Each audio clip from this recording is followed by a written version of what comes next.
नाज़रीन आदाब। तो दिल्ली के फैसले के साथ आप सबसे रूबरू हूं मैं हिना जुबैर।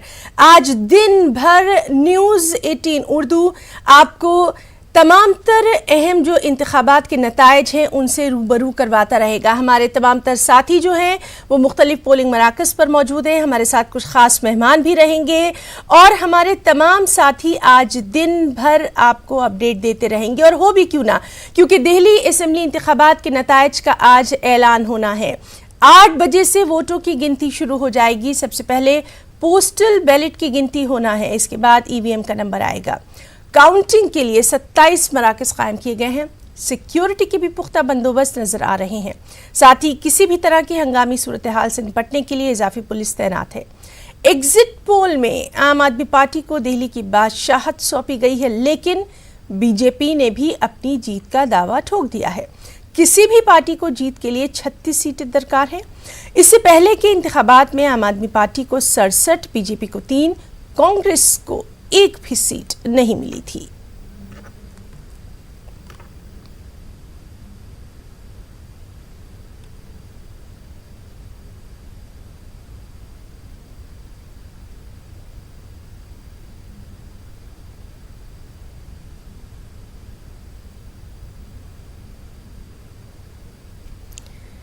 तो नाज़रीन आपको बताएं कि 8 बजे से यानी अब से कुछ देर बाद वोटों की गिनती जो है शुरू हो जाएगी। सबसे पहले पोस्टल बैलेट की गिनती होना है, फिर EVM का नंबर आएगा।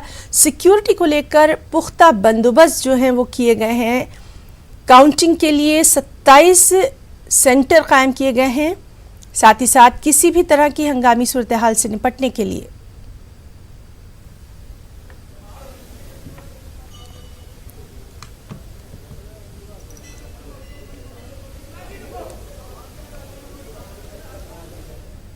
अच्छा होगा। सब ईश्वर आज बीजेपी के पक्ष में दिल्ली का जनादेश होगा, ऐसा हमें पूरा विश्वास है। कुछ मैजिक नंबर तक पहुंचे आप लोग? क्या आकलन है आप लोगों का? क्या मैजिक नंबर है आप लोगों के मन में? हमने तो कह दिया है, जो कहा है उस पे अभी हम उसी पे कायम है, 48+। एग्जिट पोल के जो नतीजे हैं वो बहुत उत्साहजनक हैं और यही उम्मीद आम आदमी पार्टी को शुरू से थी कि दिल्ली का चुनाव काम के नाम पर हो रहा है, विकास के नाम पर हो रहा है। लोगों ने जो अपना वोट दिया है वो बिजली, पानी, चिकित्सा, शिक्षा जैसे बुनियादी मुद्दों पे दिया है। और मुझे लगता है कि अभी जो परिणाम आने वाले हैं ये बहुत ही बड़ा संदेश देश की राजनीति में देंगे। ये हिंदुस्तान की राजनीति में पहली बार हो रहा होगा अभी जो परिणाम आएंगे उसके बाद, कि काम के नाम पे पूरा चुनाव हुआ। मैं केजरीवाल अंकल को विश करने के लिए आई हूँ। अच्छा, मुलाकात भी करना चाहते हैं आप उनसे? हाँ जी। आप रंगोली बना के क्या मैसेज देना चाहते हैं? मैं केजरीवाल अंकल को ये मैसेज दे रही हूँ कि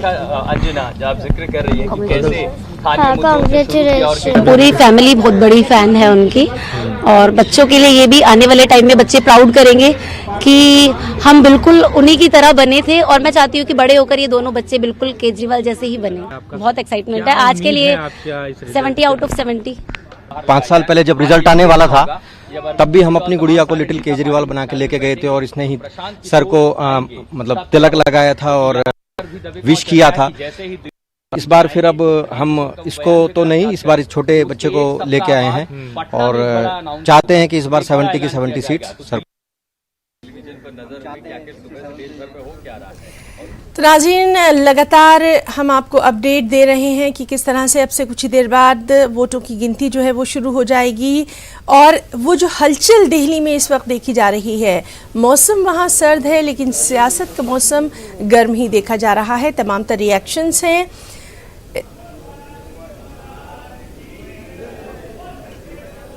और ये आप देख रहे हैं कि पूजा अर्चना भी शुरू हो चुकी है और क्यों ना हो, ऊपर वाले से दुआएं मांगी जा रही हैं, प्रार्थना की जा रही है। आज मंगल का दिन है तो देखना है कि किसके लिए ये मंगलकारी साबित होता है। तो दिल्ली असेंबली इलेक्शन के नताइज का आज ऐलान होना है और ख़ासतौर से हम लगातार आपको तमाम तर अपडेट देंगे। और सबसे पहले सबसे सटीक नतीजा भी हस्ब मामूल न्यूज़ 18 पर ही आप देखेंगे। हमारी पूरी टीम जो है बाकायदा इसके लिए तैयार है। और तमाम तर जो तस्वीर आप देख रहे हैं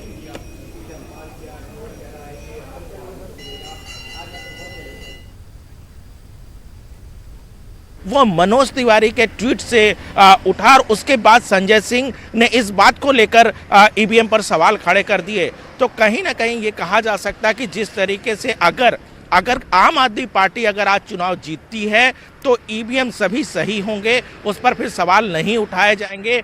दूसरी तरफ जैसे ही अगर आम आदमी पार्टी को नुकसान दिखता है या आम आदमी पार्टी की हार होती है तो जाहिर सी बात है कि एक एजेंडा तो आम आदमी पार्टी को जरूर मनोज तिवारी ने थमा दिया है कि ईवीएम को लेकर दोष ना मढ़े। ये बात बहुत पहले से होती रही है कि अगर विपक्षी पार्टियां चुनाव नाज़रीन, हमारे तमाम तर रिपोर्टर्स जो हैं वो पल पल का अपडेट हमें दे रहे हैं। अभी वहाँ पर क्या सूरत हाल है सिक्योरिटी को लेकर और लोगों में किस तरह से जोश खरोश देखा है। 70 असेंबली हलकों में वोटों की जो गिनती है वो आज होनी है। अब से कुछ ही देर बाद ये शुरू हो जाएगी और इस सब के बीच में जो अहम पार्टियां हैं वो अपनी अपनी जीत के दावे ज़रूर पेश कर रही हैं। हालांकि अगर एग्जिट पोल की बात की जाए तो एग्जिट पोल में आम आदमी पार्टी को ही बढ़त मिलती दिखाई दी थी, लेकिन बीजेपी ने भी अपनी जीत का दावा किया था। और ख़ासतौर से अगर 4 बजे की बात की जाए, जिस दिन वोटिंग हुई थी, उसके बाद जिस तरह से पोलिंग जो है वो बढ़ती देखी गई थी, उसका परसेंटेज बढ़ता देखा गया था, उसके बाद बीजेपी लगातार यही कहती रही है कि उसके जो कारकुन हैं वो घर घर गए थे, डोर टू डोर गए थे, लोगों को निकाल कर लाए थे और उसी की वजह से पोलिंग परसेंटेज जो 62% के आसपास रहा है ये इतना बढ़ पाया है। बहरहाल क्या कुछ होगा इस पर आज लगातार सभी की नज़रें रहेंगी। और अगर हम इससे पहले के चुनाव की बात करें तो आम आदमी पार्टी को 67 सीटें मिली थी, बीजेपी को 3 मिली थी, कांग्रेस अपना खाता तक नहीं खोल पाई थी। और ये काफ़ी एक समझने वाली बात है कि जिस कांग्रेस ने बरसों तक दिल्ली की गद्दी है उस पर राज किया था, वो पिछले कई अरसे से मंजर से गायब ही नजर आ रही है। अगर कांग्रेस के पूरे इलेक्शन कैंपेन की हम बात करें, वहां पर भी कांग्रेस में कुछ खास जोश नहीं दिखाई दिया। हाँ, अगर जाती तौर पर कुछ जो उम्मीदवार थे, इंडिविजुअल तौर पर अगर देखें तो कुछ उम्मीदवारों ने ज़रूर अपनी कामयाबी के लिए जी तोड़ मेहनत की थी, लेकिन उस सब के बावजूद कांग्रेस का कोई बड़ा नेता, बड़ा लीडर और हनुमान जी से कामना करता हूं कि वो मोदी जी को शक्ति दे, वो और देश की उन्नति के लिए बड़े और कड़े फैसले ले।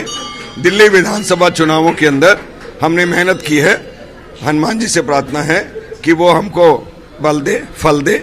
और मैं समझता हूँ दिल्ली विधानसभा चुनाव के अंदर बहुमत से भाजपा सरकार बनाएगी। कितने नंबर की उम्मीदें हैं? नहीं, नंबर तय करेंगे जनता, पर मुझे इतना यकीन है कि बीजेपी जो है दिल्ली विधानसभा चुनाव के अंदर हमको ईश्वर विजय दिलाएगा। एग्जिट पोल जो है वो आम आदमी पार्टी को बढ़त दिखा रहे हैं, वो कैसे आप देखते हैं? गीता में लिखा है कर्मण्येवास्तु कारस्ते मां फलेषु कदाचन।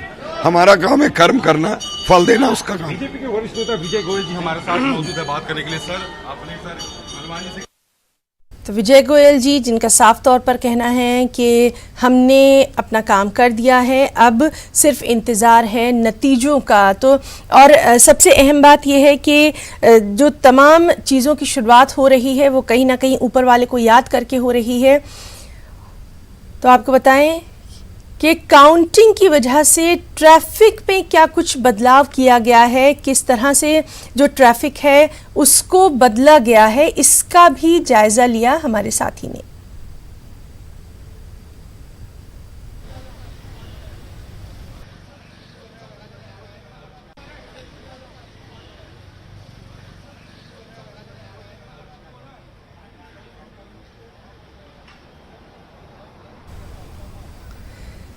सिक्योरिटी के पुख्ता बंदोबस्त आप देख रहे हैं कि किस तरह से चप्पे चप्पे पर सिक्योरिटी जो है उसको तैनात किया गया है। ख़ास तौर पर अगर हम बात करें जो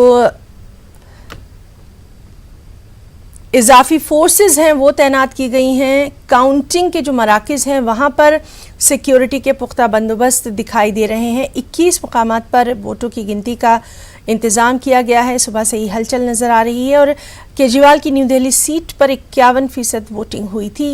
न्यू दिल्ली सीट पर ही सभी की नज़रें लगी हुई हैं। और इस बार का अगर चुनाव हम देखें तो इस बार का चुनाव जो है वो बहुत मायनों में ख़ास रहा है। एक जानिब जहां आम आदमी पार्टी अपने तमाम कामों को लेकर आवाम के बीच गई थी, अपने केजरीवाल लगातार जो भी रोड शो करते रहे, जो भी रैली करते रहे, उसमें वो अपने कामों को गिनाते रहे। सबसे ख़ास बात ये कि एक बार भी उन्होंने अपोजिशन में किसी का नाम लेकर हमला नहीं किया। चाहे पीएम नरेंद्र मोदी की बात करें, अमित शाह की बात करें, किसी का भी केजरीवाल ने नाम नहीं लिया। बल्कि इसके बरक्स इस बार उनकी स्ट्रैटेजी जो थी वो थोड़ी तब्दील नजर आई। उन्होंने सिर्फ और सिर्फ अपने कामों का तस्करा किया। हालांकि ये भी कहा जाता रहा कि बहुत सारी स्कीमों का जो केजरीवाल ने ऐलान किया वो सिर्फ इलेक्शन से चंद महीने पहले ही क्यों किया, 5-4.5 साल तक क्या करते रहे। लेकिन कहीं ना कहीं तालीम के मैदान में, तालीम के शोबे में, ख़ासतौर से जो प्राइमरी एजुकेशन है, स्कूलों की अगर बात करें, स्कूलों में क्या कुछ बदलाव लाए गए।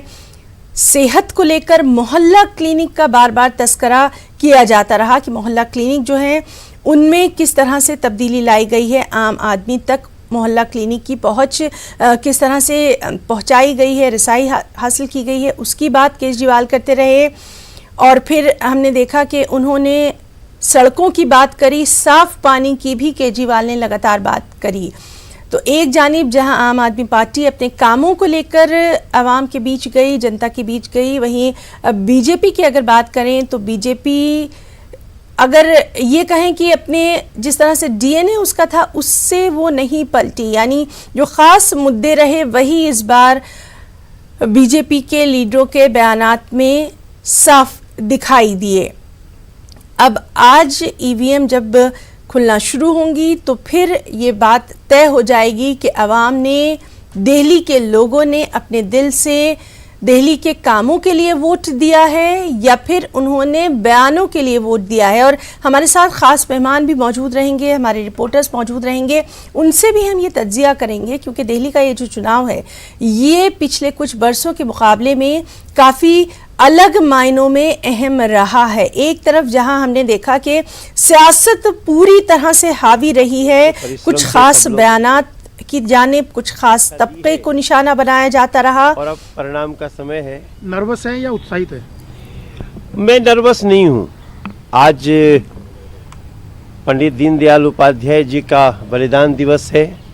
संजोग देखिए आज 11 फरवरी को रिजल्ट आ रहा है और आज ही के दिन दीनदयाल जी का पार्थिव शरीर मुगल सराय स्टेशन के यार्ड में एक ट्रेन के अंदर पाया गया था। मैं अभी निकल रहा हूं वहीं जहां हमारे पदाधिकारीगण आने वाले हैं, हमारे राष्ट्रीय संगठन महामंत्री जी भी आने वाले हैं। मैं नर्वस नहीं फील कर रहा हूं, मुझे अच्छा लग रहा है। मुझे लग रहा है आज भारतीय जनता पार्टी के पक्ष में बहुत अच्छा होने वाला है। जी आज मंगलवार भी है, कितनी सीटें हनुमान जी हाँ, का दिन है, हनुमान जी पर बड़ी आस्था सबकी जुड़ गई है। हाँ बड़ी, सब हनुमान जी का आशीर्वाद लेने सुबह सुबह निकल रहे हैं। हनुमान जी की तो आस्था, हनुमान जी का देश है, राम जी का देश है और हनुमान जी तो भक्ति के प्रतीक हैं, तो ये तो अच्छा है। तो आम आदमी पार्टी के दफ्तर में जश्न की तैयारियां शुरू हो गई हैं। हाँ, जश्न की तैयारियां भारतीय जनता पार्टी के दफ्तर में भी शुरू है। अभी से आप चलिए देखिए पंडित दीनदयाल जी के D6 DDU मार्ग वाले सामने वाले मूर्ति पे इस समय सैकड़ों कार्यकर्ता बैठे हुए हैं और हम उसको ज्वाइन करेंगे। ईवीएम पर भी सवाल खड़े कर रहे हैं बहुत सारे लोग। ईवीएम को कोई दोष ना दे क्योंकि भारत की ईवीएम व्यवस्था बहुत मजबूत है और जो भी जनादेश हो उसको स्वीकार करे। ईवीएम को दोष देने की परंपरा ठीक नहीं। ढोल वाला एक घूम रहा था, वो बड़ा कंफ्यूज था। वो कह रहा था यहाँ बजाना है, वहाँ बजाना है, वहाँ बजाना है, कहाँ बजाना है, तो थोड़ा थोड़ा बजा बजा के घूम रहा है वो थोड़े समय में माँ सरस्वती उसको बता देंगे कि कहाँ और बजा। आपका कॉन्फिडेंस, आपकी कॉन्फिडेंस पे सवाल उठ रहे हैं, आपका जो कॉन्फिडेंस है उससे आम आदमी पार्टी कह रही है सब सेट है, मामला कुछ पक रहा है अंदर आपके कॉन्फिडेंस को देख करके। ये कॉन्फिडेंस क्यों है आपको इतना? नहीं, कॉन्फिडेंस रहना चाहिए। अगर आप जनता के लिए सच्चे मन से कुछ कर रहे हैं तो जो नरेंद्र मोदी जी के पिछले 5 साल के कार्यों की गूंज है वो दिल्ली की जनता पे निश्चित रूप से अपना असर करेगी और जनता जो भी आज जनादेश देगी। मनोज जी सीटें कितनी आ रही हैं? हम भारतीय जनता पार्टी आज दिल्ली सरकार में आ रही। सीटें बताइए ना, आप 48 कह रहे थे पहले। हाँ, तो जो कह दिया है वो कह दिया है, जब तक रिजल्ट नहीं ना है। आज फिर बोलिए। हमारा तो मन जो मैंने कहा है अभी भी 48 प्लस सीट का है। अगर वो 55 भी हो जाए तो आश्चर्य मत। मुख्यमंत्री से बात कर रहे हैं, 48 सीटें आ रही हैं तो बीजेपी को फीडबैक है। आपको मुख्यमंत्री भी मिल जाएगा अशोक भाई बहुत जल्दी। गोरा चिट्टा मुख्यमंत्री क्यों? आज हनुमान जी का नाम लीजिए और मैं पंडित दीनदयाल जी की आज बलिदान दिवस मनाने चल रहा हूँ। देखो, हम लोग सबके समक्ष हैं, हमारे सैकड़ों कार्यकर्ता इस समय पूरे दिल्ली से आकर के, और अभी तो आम आदमी पार्टी के नेता निकले भी नहीं होंगे। एक सवाल है, शाहीन बाग के नाम पर वोट पड़ेंगे या विकास के नाम पर? देखो, अब तो वोट पड़ गए हैं, अब वोट पड़ गए हैं, अब इसकी समीक्षा हम शाम को करेंगे। आज ये मान के चले, ट्वीट हमारा सेव कर लीजिए, सेव हो चुका है ट्वीट आपका, सेव रखिए, सेव हो गया आपका, 12 बजे बताएंगे आपको। कुछ उलट फेर हो गया, तब उलट फेर जो भी होगा आपके सामने ही होगा। आज स्क्रीनशॉट दिखाने का मौका होगा ट्वीट का 11-12 बजे के लगभग। ये देखिए मनोज तिवारी जी का ट्वीट। मुझे ऐसा ही लग रहा है। अच्छा मनोज भाई, अगर हार हुई तो स्वीकार कर लेंगे? अरे भाई, हर जनादेश स्वीकार करना चाहिए। अच्छा। मैं यही कह रहा हूँ कि अब तो जितनी बातें करनी थी हो गई। अब जनादेश स्वीकार करने का है। हाँ, ईवीएम को दोष देने का किसी को नहीं सोचना चाहिए। सबसे आखिर में मनोज जी एक सवाल, क्या हम ये मान के चले आज दिल्ली के भावी मुख्यमंत्री से हमारी बातचीत हो रही है और ये बातचीत हम आगे चल के ये बताएंगे, देखिए सुबह आज दिल्ली के भावी मुख्यमंत्री से हमारी बातचीत हुई। अब तो देखिए, हमारी सरकार जब आ जाएगी, दिल्ली का आशीर्वाद जब ईवीएम से बाहर निकलेगा तो मुख्यमंत्री तो भारतीय जनता पार्टी का ही बनेगा। काहे? आम आदमी पार्टी के कार्यकर्ताओं ने 2 दिनों तक रखवाली की है स्ट्रांग रूम की। देखिए, रखवाली तो सबको करनी पड़ती है। यही तो चक्कर है ना कि आम आदमी पार्टी पुरानी परंपराओं को अचानक अपना ठप्पा लगा देती है। ये स्ट्रांग रूम में हर पार्टी को रखवाली करनी ही पड़ती है, उसको नाम देना पड़ता है। ये कुछ नया नहीं है। ये अविश्वास क्यों? अब ये अविश्वास तो वो बताएंगे क्यों है। दावा स्ट्रांग है ना आपका? 100% हमारा दावा जो था, हमारा जो अनुमान था वो वैसे ही है। बाकी तो मनोज तिवारी अभी 48 की बात पर तात्पर्य है कि जो एग्जिट पोल आया वो गलत साबित होने वाला है। एग्जिट पोल कई बार गलत साबित हुआ है। कॉन्फिडेंस आपका वैसा ही है मनोज भाई, या कुछ नीचे उतरा है? अरे बुखार है कि नीचे उतर जाएगा। कॉन्फिडेंस हमारा जो है, अब तो समय आ गया है ना, आइए देखते हैं। सब कॉन्फिडेंस सबको होना चाहिए। चर्चा है पहले ही से आप हिले हुए हैं तो इसका मतलब ठीक अच्छी बात। मनोज भाई, चर्चा है कि शपथ ग्रहण की तारीख भी तय होगी बीजेपी की ओर से। हाँ, वो अभी आपके चैनल से आने वाला है। जय माता दी। मनोज भाई चलो। एक सवाल का जवाब दे दीजिए आप, एक सवाल का जवाब दे दीजिए कि जनादेश का इंतजार करें, थोड़ी देर में काउंटिंग शुरू होगी और मैं सभी से यही प्रार्थना करता हूँ, हंसो मुस्कुराओ। जिसने जो किया सब जनता के सामने है, जनता ने अपना मत दे दिया है, अब उसको खुले दो, खुशी मन से जो होता है स्वीकार करो। मुझे बस एक सवाल, चर्चा ये हो रही है कि आप ये 48 वाला फिगर जो लेके आए हैं, इस पे बड़ा सवाल खड़े हो रहे हैं। 48 कहाँ से आ गया? आपने कोई गणना की है कॉन्स्टिट्यूंसी वाइज 1, 2, 3 ऐसा? अरे भाई, 48 नहीं तो 49 हो जाएगा। कम नहीं होगा। अरे 47 ही हो जाए तो क्या करेंगे? आपका नाम लेकर कहा जा रहा है कि मनोज तिवारी का कॉन्फिडेंस बता रहा है कि कुछ दाल में काला है, ये सवाल उठ रहा है। मतलब कॉन्फिडेंस है तो काला है, ये भारत माता की जय बोलो तो काला है, वंदे मातरम बोलो तो काला है, ऐसा। पर एग्जिट पोल तो उनके साथ सारे उनके साथ खड़े हैं। अरे भैया, तो एग्जिट पोल पे तो शपथ नहीं लेंगे ना, एग्जिट पोल आना पड़ेगा ना। कितने बजे तक मनोज भाई आपको लगता है कि आप जीत जाएंगे? आज टाइम बताइए। अरे भाई, अब रिजल्ट आना है। ट्रेंड क्लियर कब तक हो जाएगा? आप आज हमसे ऐसा कुछ, अब तो देखो, आज तो सब कुछ समक्ष है ना। तो अब सब कुछ समक्ष है तो उसको आने दीजिए, खुलने। बीजेपी का बनेगा ये तय है। अरे मनोज तिवारी दिल्ली बीजेपी प्रदेश अध्यक्ष सीएम बनेंगे, हमने जो कहा है तो सवेरे सवेरे देखो बहुत मजे ले रहे हो, खुश रहो, ये खुशी ठीक है। नहीं मैं जानना चाह रहा हूँ कि ये सब पॉलिटिकल मामला है ना, आप तैयार हैं सीएम बनने के लिए अगर आप जीतते हैं तो? अरे भाई हम लोग सीएम बनाएंगे आप लोग? हम लोग आज सीएम बनाएंगे। भारतीय जनता पार्टी के पक्ष में फैसला आएगा। शाहीन बाग का क्या होगा ये बता। तो नाज़रीन, अभी हमने सुना मनोज तिवारी अपने ख़ास अंदाज में जो आज रिज़ल्ट आने वाला है उसके बारे में लगातार उनसे पूछा जाता रहा और वो बहुत ही चालाकी के साथ तमाम जो जवाब हैं वो देते रहे। ख़ास तौर से सीएम का जब पूछा गया कि वज़ीर आला कौन होगा तो इस पर उनका जो जवाब आया उस पर भी हम लगातार अपने ख़ास मेहमानों से रद्द-ए-अमल ज़रूर लेंगे। और सुबह सुबह का वक्त है, पूजा अर्चना की जा रही है, दुआएं मांगी जा रही हैं, प्रार्थना की जा रही है। क्या कुछ होने वाला है उस पर लगातार हमारी भी नज़र रहेगी। हमारे तमाम जो रिपोर्टर हैं उनकी भी मेहनत हमारे साथ आज लगातार दिखाई देगी। और चलिए हम बात करने की कोशिश करेंगे दिल्ली में मौजूद हमारी साथी रचना से। रचना, सुबह की शुरुआत है और जिस तरह से अभी हम मनोज तिवारी को देख रहे थे, उनसे जब पूछा जा रहा था आज के दिन के बारे में तो उनका जो यकीन था, उनका जो कॉन्फिडेंस था वो वाकई देखने लायक रहा है। आपसे, चूँकि आपने उनके साथ काफ़ी इंटरव्यूज़ किए हैं, काफ़ी आपने उनसे बातचीत की है, तो किस तरह का उनका पूरा जो बॉडी लैंग्वेज रही, जिस तरह की बात और जो जब जिस दिन इलेक्शन हो गया था उसके बाद से जो उनका एक ख़ास अंदाज था वो हमें देखने को मिला, क्यों?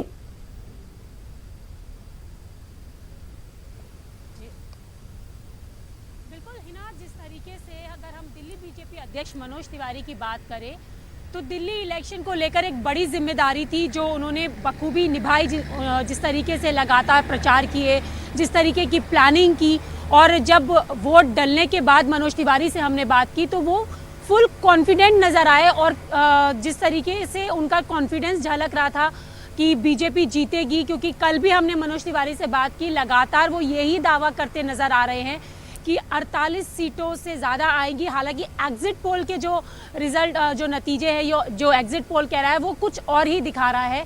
लेकिन मनोज तिवारी लगातार, चाहे वो ट्विटर पर कहें या फिर जिस तरीके से बातचीत के दौरान कहें, वो लगातार कॉन्फिडेंट नज़र आ रहे हैं। उनका कहना है कि जो इस बार दिल्ली में बीजेपी के 21 साल का बनवास ज़रूर ख़त्म होगा।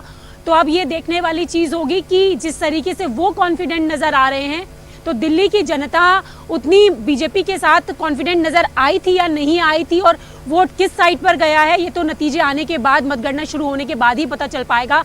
लेकिन उनका जो बॉडी लैंग्वेज है वो इसी तरीके का दिखाई दिया कि जिस तरीके से एक जीत की तरफ वो आगे बढ़ रहे हों।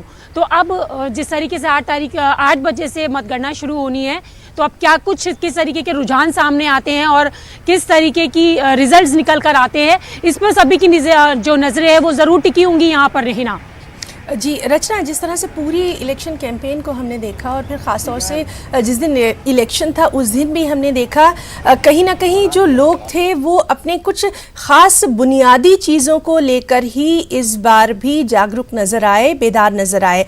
आपने चूँकि पूरा ये इलेक्शन कवर किया है, ख़वातीन की अगर हम बात करना चाहें उनके क्या ख़ास इस बार जो है वो मुद्दे रहे, क्योंकि हमें ये भी नहीं भूलना है कि उनके लिए फ्री सर्विसेज का भी ऐलान किया गया और कई जो सहूलतें हैं वो भी उनको दी गई।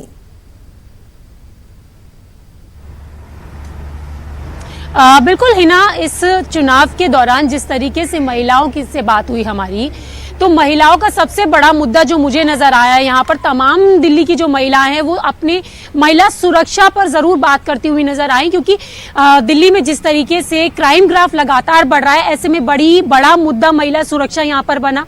बात आपने फ्री राइड की तो अरविंद केजरीवाल ने जिस तरीके से महिलाओं को जो फ्री राइड बसों में दी तो वो भी उनको पसंद यहाँ पर ज़रूर आई और मिला जुला असर देखने के लिए मिला। महिलाएं अरविंद केजरीवाल के काम को भी पसंद करती आई, तो वही केंद्र सरकार की योजनाओं को भी सराहती हुई नजर आई, क्योंकि दोनों से ही वो यहाँ पर जो पसंद कर रही थी।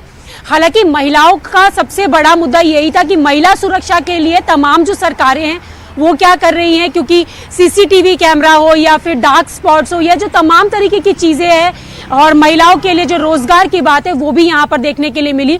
और सबसे बड़ी एक चीज और, अगर हम महिला सुरक्षा के साथ की बात अगर हम करें तो यहाँ पर शिक्षा के क्षेत्र में, क्योंकि जो हर गृहिणी है अपने बच्चे के लिए एक बेहतर शिक्षा चाहती है, और जिस तरीके से अरविंद केजरीवाल ने अपने काम के नाम पर लगातार वोट मांगे लोगों से, प्रचार के दौरान भी उनका एक ही मुद्दा रहा कि हम अपने काम के नाम पर वोट मांग रहे हैं। जी रचना, तो लगातार आज हम आपसे अपडेट लेते रहेंगे, आपसे बातचीत हम जारी रखेंगे। अभी के लिए आपका हम बहुत बहुत शुक्रिया अदा करना चाहेंगे और यहाँ पर नाज़रीन रुकना चाहेंगे एक छोटे से ब्रेक के लिए, जल्द वापस होंगे।